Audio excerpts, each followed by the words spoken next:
अल्हम्दुलिल्लाह नहमदुहु व नस्तईनुहु व नस्तगफिरुहु व नु'मिनु बिही व नतवक्कलु अलैहि व नअऊज़ु बिल्लाहि मिन शुरूरि अनफुसिना व मिन सय्यिआति अमालिना मन यहदिल्लाहु फला मुज़िल्ल लहु व मन युज़लिलहु फला हादिय लहु व नशहदु अन ला इलाहा इल्लल्लाहु वहदहु ला शरीका लहु व नशहदु अन्ना मुहम्मदन अब्दुहु व रसूलुहु बिल हक़्क़ि बशीरन व नज़ीरा अम्मा बअद अऊज़ु बिल्लाहि मिनश शैतानिर रजीम बिस्मिल्लाहिर रहमानिर रहीम इन्नल्लाहा व मलाइकतहु युसल्लूना अलन नबी या अय्युहल्लज़ीना आमनू सल्लु अलैहि व सल्लिमू तस्लीमा अल्लाहुम्मा सल्लि अला सय्यिदिना मुहम्मद व अला आलि सय्यिदिना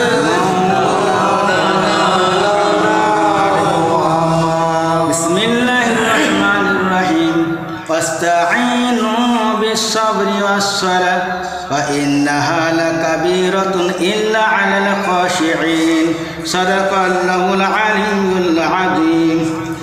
উপস্থিত আমার মুমিন মুসলমান বয়োজ্যেষ্ঠ ছোট বড় এবং সমবয়সী নামাজি মুত্তাকি আল্লাহওয়ালা ভাইরা, মহান আল্লাহ রাব্বুল আলামিনের দরবারে লাখ লাখ শুকরিয়া যে আল্লাহ তাআলা আমাদের প্রত্যেককে এই পবিত্র জুম্মার দিনে আল্লাহ রাব্বুল আলামিনের হুকুম, তিনার নির্দেশ, তিনার আদেশ পালন করার উদ্দেশ্যে আমাদেরকে এই মসজিদে আনিয়েছেন। সেই জন্য রবের দরবারে আমরা সকলে শুকরিয়া আদায় করি, বলুন আলহামদুলিল্লাহ। সাব্বাহা লিল্লাহি মা ফিস সামাওয়াতি ওয়াল আরদ। আল্লাহ পাক বলছেন জমিন আসমানের সকল পরাত্রী আল্লাহর গুণগানের রত।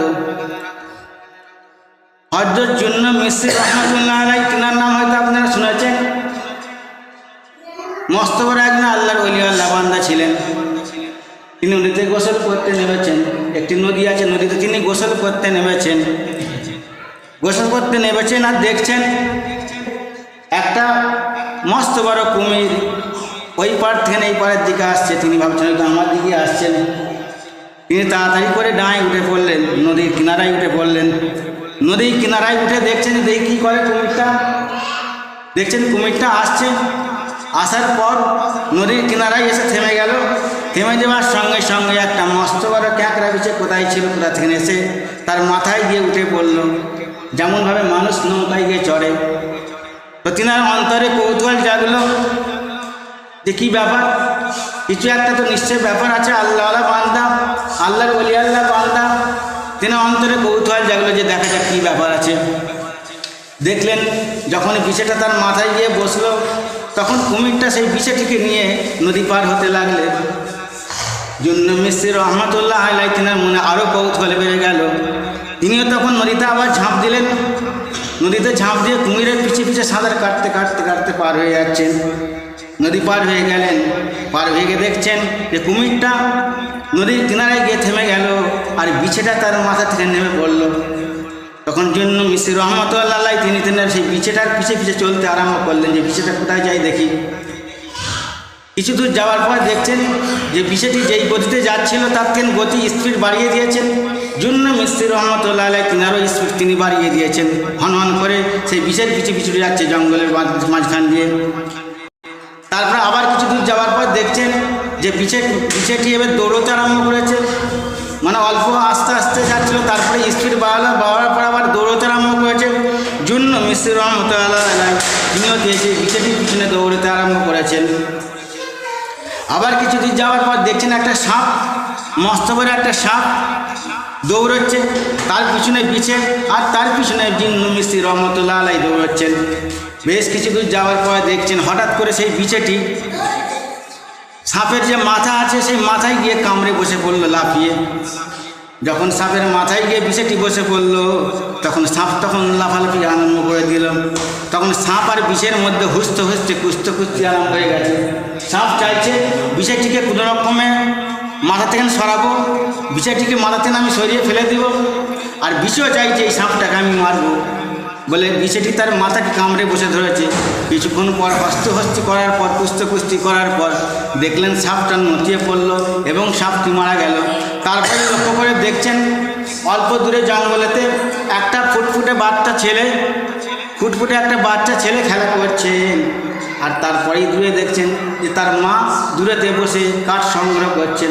তো তখন তিনি চিন্তা করলেন যে আল্লাহ তাআলা বলেছেন সমস্ত প্রশংসা আল্লাহ বলেছেন মৃত্যু, তিনি জীবন দান করেন, তিনি মৃত্যু ঘটান।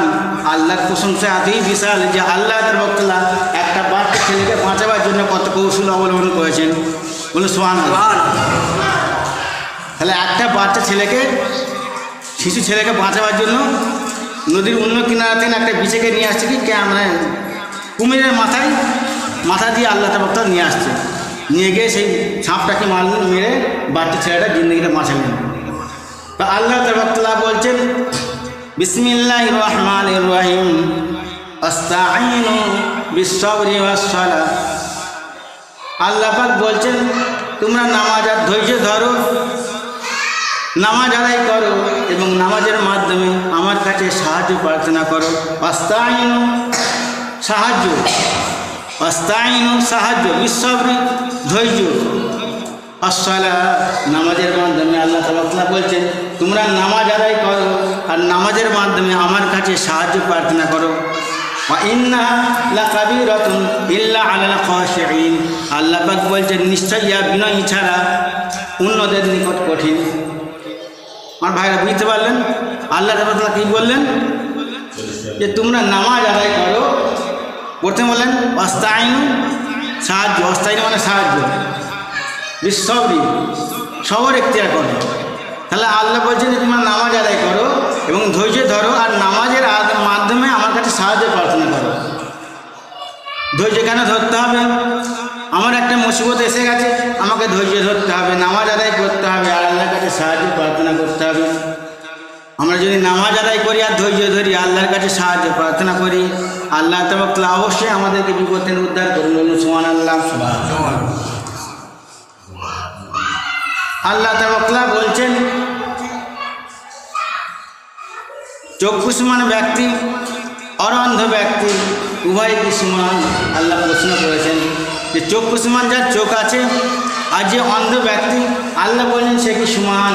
আবার আল্লাহ তাআলা তিনি নিজেই তার উত্তর দিয়ে বলছেন না, কোনোদিন সমান হতে পারে না।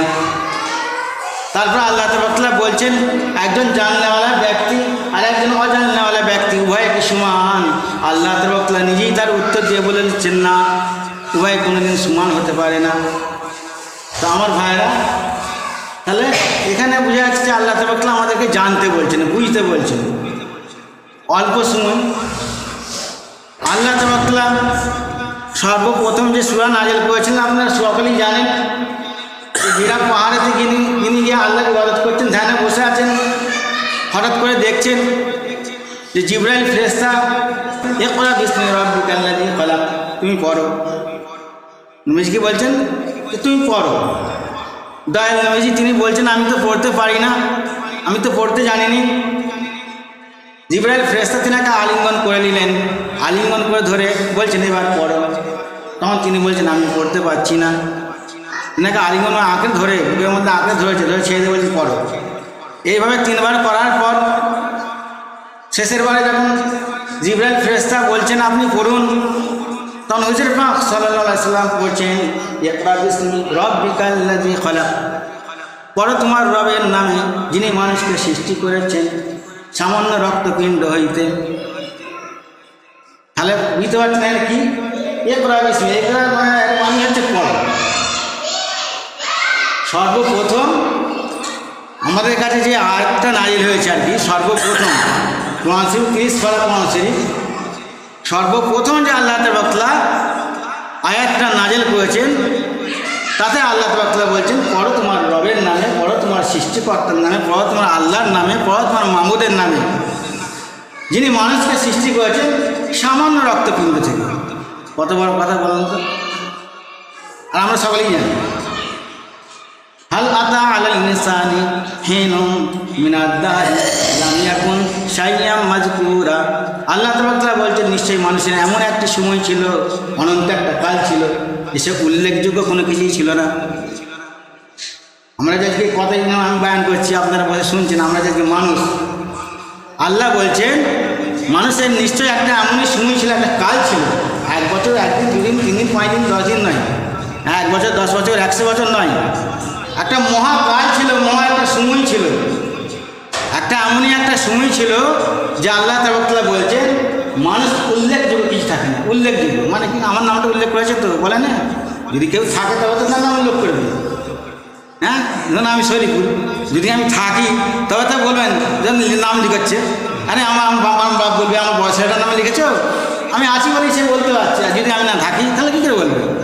তা আল্লাহ তাআলা বোঝাবার জন্য বলছে নিশ্চয়ই মানুষের একটা এমন সময় ছিল, অনন্ত একটা কাল ছিল, মানে অনেক কাল, যে সে উল্লেখযোগ্য কোনো কিছুই থাকে না। বুঝলেন আমার ভাইরা, অনেক পড়াশোনা আপনাদের কাছে শুনে মানে তুলে ধরেছি, পেশ করেছি। অনেক ব্যক্তি আমরা আছি রোগে পড়ে যাই, হাই আল্লাহ হাই আল্লাহ হাই আল্লাহ, কী হবে কী হবে করি। বলছেন সমুদ্রেতে একটা জাহাজ যাচ্ছে, জাহাজ, সমুদ্রের জাহাজ যাচ্ছে, জাহাজ গিয়ে এবার বীজখানে চলে গেছে, এবার হাবুডুবু করছে, ঝড় উঠে গেছে তো, ঝড় উঠে গেছে, এবার জাহাজ কিছু হেলদেল করছে। আল্লাহ তাআলা কত সুন্দর করে পড়াশোনা, আপনারা হয়তো পড়েন কি জানেননি, কত সুন্দর করে বুঝাচ্ছে মানুষকে। সমুদ্রে গিয়ে সে জাহাজটা কী করছে, হিলছে দুলছে, এবার হয়তো ডুবে যাবে, এবার ডুবে যাবে, তখন বলছে আল্লাহ বাঁচাও আল্লাহ বাঁচাও। সব মানুষ তখন বলছে আল্লাহ আল্লাহ। এখনও আমরা দেখেছি, ছোটোবেলায় আমরা দেখেছি, যখন ঝড় হয়, হেভি ধরনের ঝড় হয়ে গেছে, আমরা ছোটোবেলায় দেখেছি, আমার মেল চাচা আল্লাহ আকবার আল্লাহ আকবার আইন দাঁড়ানো করে দিয়েছে। কী বুঝলেন? হ্যাঁ, সত্যি বিপদে পড়লে মানুষ আল্লাহকে ডাকে। তো যখন জাহাজ হেলছে আর দুলছে, এবার হয়তো ডুবে যাবে, এবার হয়তো ডুবে যাবে, জাহাজে যে সমস্ত মানুষ আছে তারা বলছে আল্লাহ আমাদেরকে বাঁচাও আল্লাহ আমাদেরকে বাঁচাও। আল্লাহ বড় দয়ালু, রহমানুর রহিম, আল্লাহ পরম দাতা এবং অতি দয়াশীল। আল্লাহ তাআলা বলছেন তারপরে আমি সেই জায়গাটাকে কিনারায় পৌঁছে দিলাম। যখন তারা বাঁচাও বাঁচাও করছে, আল্লাহর কাছে সাহায্য প্রার্থনা করছে, আল্লাহ আমাদেরকে বাঁচাও আমাদেরকে বাঁচাও, এবার তো ডুবে যাবে, আর ডুবে গেলেই মরে যাবে। আল্লাহ বলছেন যখন বাঁচা করছে, আল্লাহ বলছেন আমি তাদেরকে কিনারায় পৌঁছে দিলাম, জাহাজটাকে ডাঙার কাছে নিয়ে এসে দিলাম। আর যখন তারা কিনারায় পৌঁছে গেল, কিনারায় পৌঁছে যাওয়ার পর তাকে সে ভুলে গেল, তাকে ভুলে গেল। আল্লাহ বলছেন যাকে ডাকছিল আল্লাহকে, আল্লাহ বলছেন যাকে ডাকছিল আল্লাহকে, কিনারায় পৌঁছে দেওয়ার পর যখন তাদের বিপদ দিন আল্লাহ বলছেন উদ্ধার করে দিয়েছি, উদ্ধার করার পর তখন আমাকে ভুলে গেল। আমাদের অবস্থা হয় আগে এরকম। আমাদের রোগ ডেরি বিপদ আপদ যাই কিছু আসুন না কেন, নামাজ যদি আমরা আদায় করি, নামাজ যদি আমরা আদায় করি, এই নামাজের মস্ত বড় একটা গুণ আছে। কী বুঝলেন? কোরআন আয়াত যদি পড়তে যাই অনেক টাইম লাগবে, সময় লাগবে, আল্লাহ যদি করে অল্প অল্প করে পড়তে হবে বলবো।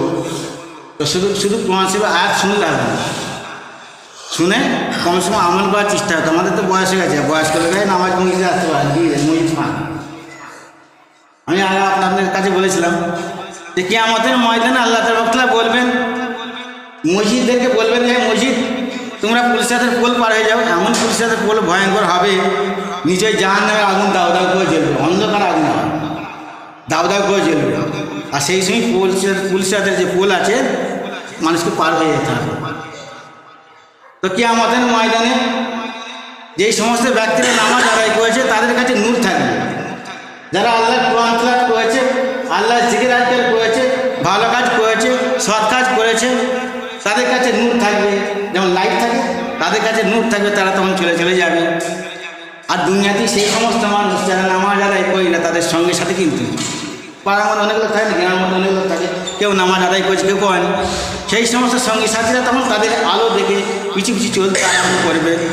আমি আপনাদের কাছে আগেই বলেছিলাম যে নামাজ যদি কোনো ব্যক্তি আদায় করে, স্বপ্নে দেখবেন যে আপনি দৌড়তে যাচ্ছেন, দৌড়ে আপনাকে কেউ ধরতে আসছে, আপনি দৌড়ে পালাচ্ছেন, আপনাকে ধরতে আসছে, আপনি উড়ে উড়ে চলে যাচ্ছেন, আপনাকে ধরতে পারছে না।